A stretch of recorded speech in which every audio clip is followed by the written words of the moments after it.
Hello everyone, it's Pastor Lon here, Homestead and Pastor in Hartsville, South Carolina. Hope everybody's doing well. Robbie Lynn and I are going to be canning some ground beef today, and we wanted to bring you guys along and let us know if the way we do it is the way you do it, or let us know if you like the way that we're going to do it. But I hope it's a help to you, and I'm going to turn it over to Robbie Lynn and she can explain to you what she's doing. Okay, this is where we're gonna start. Since I got so much beef, I decided to do it in my big roaster. I got my ground beef in here, and I'm gonna brown it. I'm not gonna cook it all the way, just to get the pink out of it. And another thing I'm gonna do, since I use onions in most everything I cook with ground beef, I'm gonna take a couple onions and chop them up and put them in here while I'm browning my meat, so they'll already be in there when I need it. When I open the can, it'll have onions already in it. So after I get this hamburger meat brown, I'll bring you back when I start to put it in the jars before I put it in the canner. These are a few of our onions that we grew. They're small, but they might be small, but it just takes a little more in number to make up enough. But they'll do the job. I have one big onion that I got from the grocery store. But these will do. Yep. I'm going to cut these up and get them in there while that beef is browning. And when I say chop or cut up, this is what I mean. I don't mean cut with a knife. I got this little handy dandy chopper. Put that little sucker right there, and it's chopped. One and done. One and done.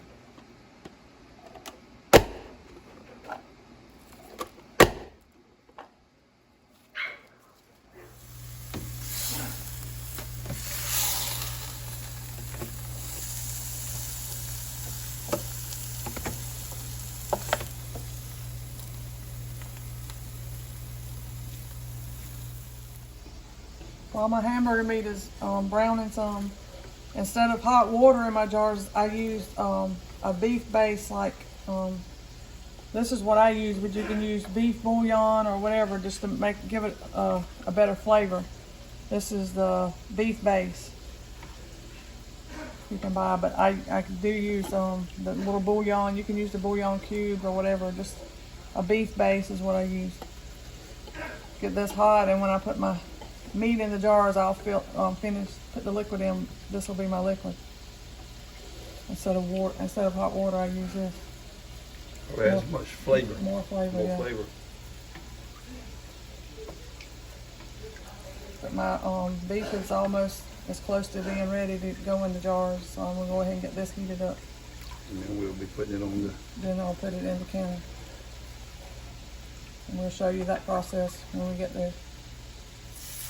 Coming right along, ain't it? Yep, it's just a little pink. It's almost ready to get out of there.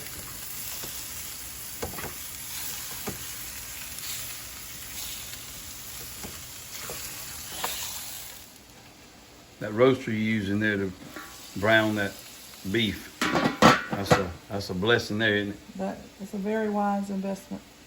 If I didn't have this big roaster, I'd have to have 3 pots on the eye to get the beef browned. Mm-hmm. But this will hold, I don't know how many quarts. A lot. A lot. I got 2 of them actually. What name brand is this? GE. GE. But I got this one and I got another one that I bought. I think this one was given to me. As a matter of fact, maybe both of them were given to me. But this is what I do when I do my apple butter and stuff like that. I put my apples in here. Anything that you got a lot of that you need to cook, this is a good investment.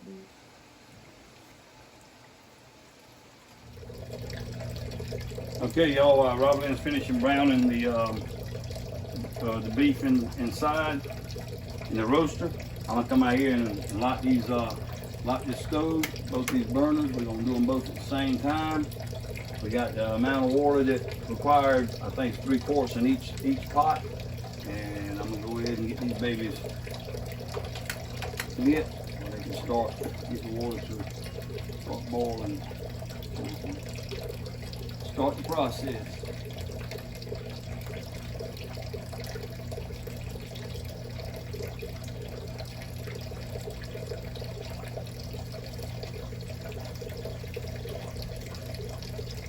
wouldn't take long with that gas cooker. We like to do this outside because it's so hot. Heats up the house, the kitchen and the house so much. So we're gonna do it outside. And not too bad here today. We're up on the little patio outside Robbie Lynn's kitchen. So that's where we're gonna do the canning at. So we'll bring you back for the next step.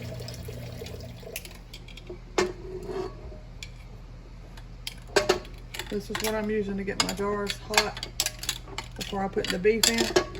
This is a little, I don't know what you would call it, like a tea hot. It plugs in. It's electric, I guess, tea maker.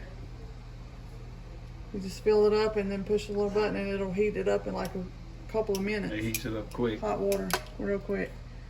So that's what I'm using. I'm gonna get them hot and then I'll start filling them up. Won't take them long to heat them up. You don't have to have them really, and just so they're not cold. You don't want to put the hot food in a cold jar. I do 2 at a time. Till the meat's ready. Yep, the meat's ready. What I'm gonna do is get all the grease out of it that I can. I'm gonna put the good stuff in it.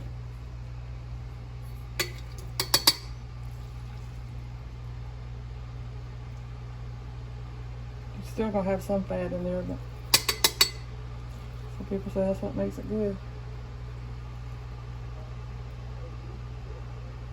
You can see the onions still in there that they don't. That's why you don't cook it all the way done.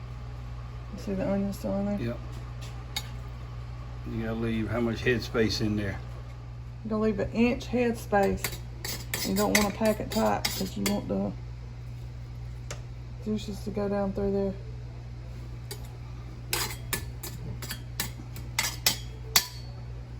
When I say 1 inch head space, you can use this a little tool.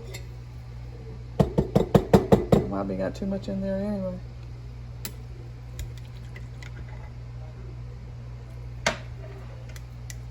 When you put the liquid in there, it's going to go down some. But you can use this little tool, you put it inside, and wherever your food touches, it'll tell you. That's 1 inch, 3/4, half. What is that? A 4. So that's 1 inch head space there, and my food's touching it. But I usually go by the last rim right here. This little lip of the jar is 1 inch. So as long as I got it there, I'm good. And then I'm gonna put a teaspoon of salt in each one, non-iodized salt. I'm gonna put them in these so I don't forget it. I know you don't think I would forget, do you? Remain silent on that one. We both forget. And you don't have to add the salt if you don't want the salt.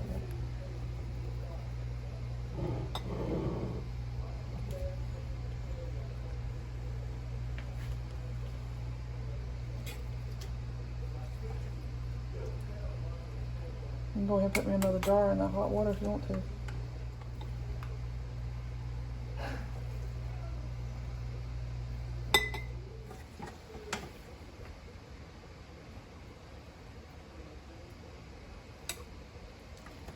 It's pretty simple once you get the hang of it. It's intimidating. The pressure canner was intimidating to me to begin with. As long as you got your stuff together and go by the ball cannon book and make sure everything's sterile and do it like it's supposed to be done. And the right pressures and everything. I would much rather have it canned like this in a jar and not have to depend so much on the freezer. Well, it's much more convenient too. It is, just to grab a can off the You don't have to thaw it shelf. out. Yep. It's ready to go. You decide you want spaghetti tonight, just go grab a jar. That's it. And I'd always thought about the hamburger and all, but until you and I watched when Mr. Matt Presley done those canned that deer meat, much as I love deer meat, I'm like, that's the way to go right there. Yeah, that's a whole lot better way to cook deer meat to me because it's more tender. Definitely more tender. But what I'm saying, I like it, but with the putting it on the shelf, because you know the freezer, like I said, the power could go out for a long period of time, or your freezer could quit on you, which seems like a lot of appliances have been quitting on lots of different folks here lately. And one, you may not have the money to go buy one right off because they're not cheap, or if you do have the money to go buy one, with the supply chain like it is, they may not be available. There's a lot of stuff not available right now. At one time, during the lockdown or whatever you want to call it, they couldn't find them. Yep. I don't know if it's because everybody was going out and buying a freezer to stock up, or. So if you can go ahead and can anything. I mean, you've been canning squash this week too. We're gonna try to do a little video on that. We got them coming out of our ears. Yeah, we do. We love squash. That's my favorite thing. And this is one of her jars. I'll slide up there that she canned this week of squash. And hopefully we'll have another video of that, or a video of that. Put the date on it. Squash 7/14/22. Like I said, squash is my favorite vegetable out of the garden.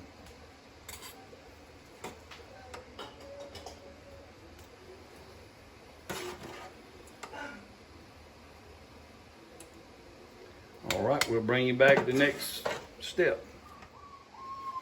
Okay, so once the meat cooked down, we thought we were gonna have more this batch than we had, but it cooked down to where we ended up with what, 1, 2, 3, 4, 5, 6, 7 jars and probably 8 jars, but we didn't want to. We thought we were gonna have enough to use both canners, so I shut one of them off just now, so you can put 7 jars in each. 7 quarts. Yeah, 7 quart jars in each canner, and that's what we're gonna do. So we're just gonna do one batch, and that's what she's putting in that bowl. Lunch or supper. There's gonna be lunch or supper for us today, so won't be wasted. I promise you. Just want to let you know because I told you earlier that I was heating up both of those canners and thought we were gonna have more to do. Do you have any more? Yeah, I got some more in the freezer. Yeah, we just have to do another batch later. But anyway, just want to let you know that when we get ready to put it out here to start the canning process, it'll just be one canner going instead of 2. Okay, now I'm gonna add my beef base.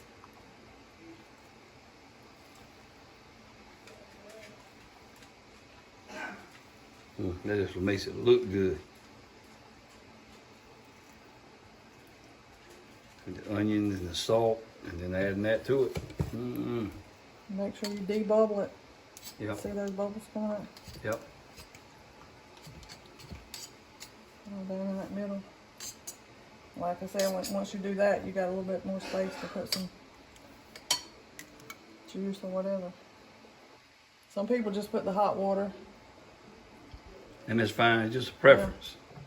Just hot liquid, whatever you want. It just adds a little more flavor to it. Yeah.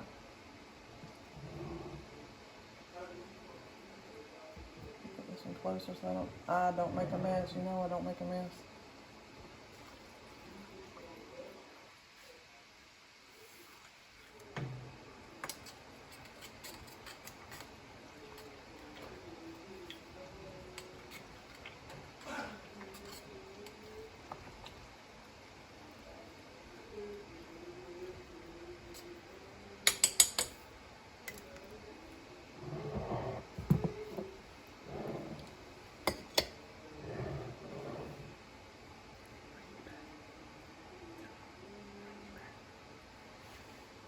Okay, I'm gonna finish getting the liquid in here, and I'll bring you back when we start to put them in the canner. And once you get all your food in your jars, you want to make sure I use the white distilled vinegar.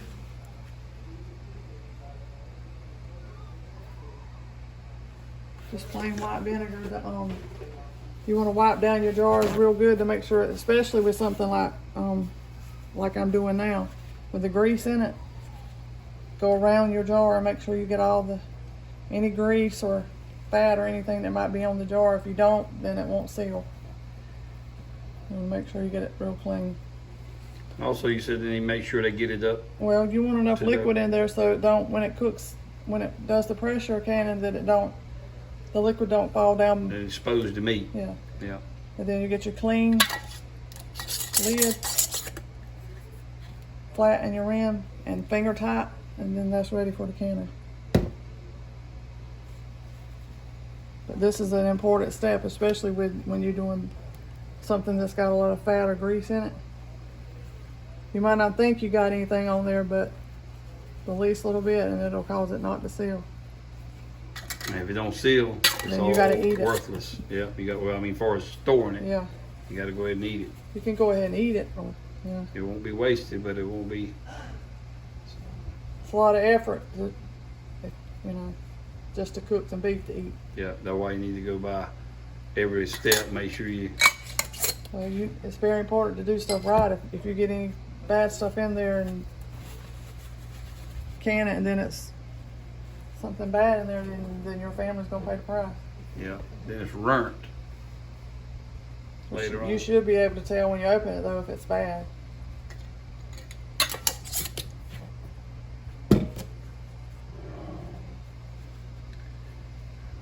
All right, we get the rest of those wiped down, and the lids on them, and we're gonna bring it back when we put them in the canner.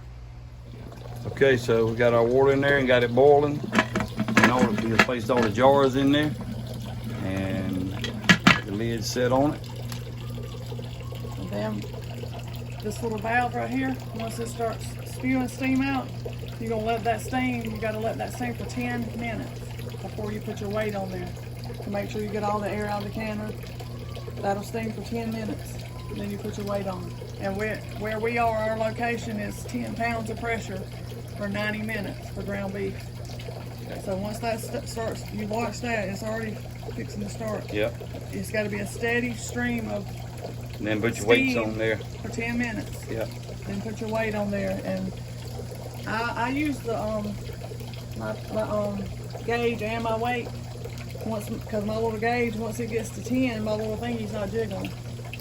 So I usually let it, when that starts jiggling, then I'll watch that gauge, and that's where I try to keep it. But you said our gauge is off a little bit. It's going Yeah, around usually 13 when it pounds. starts jiggling, it's around 13. So that's where I try to, once you get it up to the pressure you need it at, it's got to stay at that Get a pressure for 90 minutes. consistent Yeah. pressure. So you might have to adjust your heat. Yeah. That's why you have to stay with your pressure canner while it's canning. I stay with it all the time and watch it and make sure it stays at that. I mean, you ain't got to watch it every second, but be right here. Be out here with it. You can And if see you what's hear going that on. jiggle or slow down, you check it or whatever. Yeah. If it gets too fast.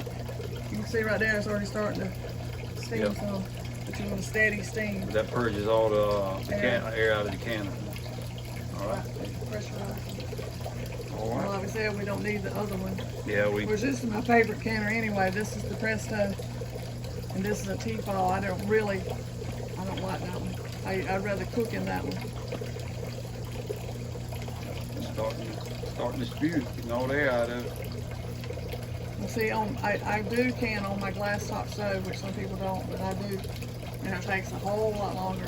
Well, I told them earlier it takes longer. Plus, it's so hot, it heats up the kitchen so bad. When it takes longer, it takes a lot longer to get the pressure. This burner, this cooker right here with the two burners on it, really convenient to do it outside.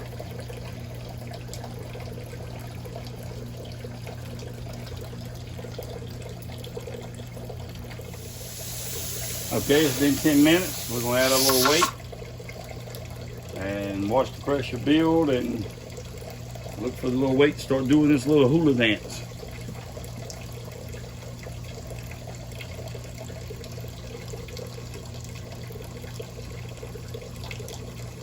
We'll have to adjust the heat to get it where we want it, and then once we get it consistent, then we'll let it cook for 90 minutes, like Robbie Lynn said earlier.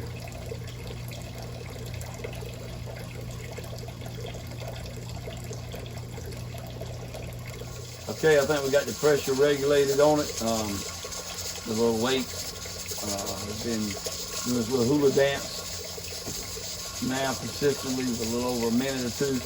And like Robbie Lynn told you earlier, our gauge normally goes for 10 pounds, but our gauge is a little bit off And it's right around 13, 12 and a half, 13 pounds of pressure right now.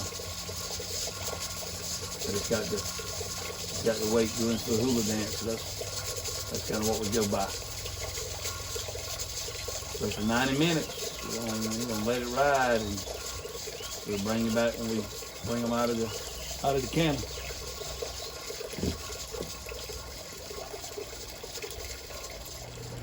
Okay, it's been the 90 minutes are up, and we've let our pressure canner come back down. You have to make sure everything's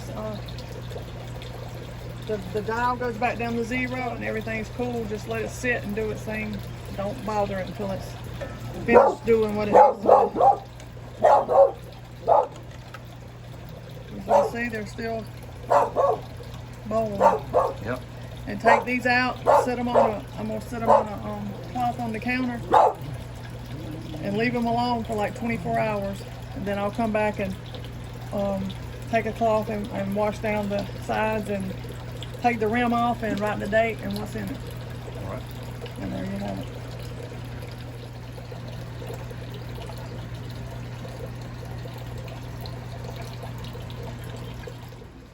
Okay, so we got them all back in the house here on the table, and as you can see, it's still bubbling. So just wait to pot to hear them all sealed. Okay, like I said, we're gonna wrap this up now, but this is something that Robbie Lynn canned earlier this week for the sake of time. I want to kind of show you the finished product with removing the rings and all after they seal. Remove the rings and wash them down with a soapy cloth so they don't have any residue on the sides. Yep. Pretty simple process, just gotta stick with it. But if you have any questions or anything that we maybe not explained like we should, just leave a comment below and ask any questions you like. But hope this helped you out with this canning process, canning this ground beef, and hopefully it'll be something that you are doing or if you'll start doing, because we never know what we're gonna face in the times we're living in today. So nothing like having food ready to eat fresh off the shelf in your cupboard. And this is one way to do it.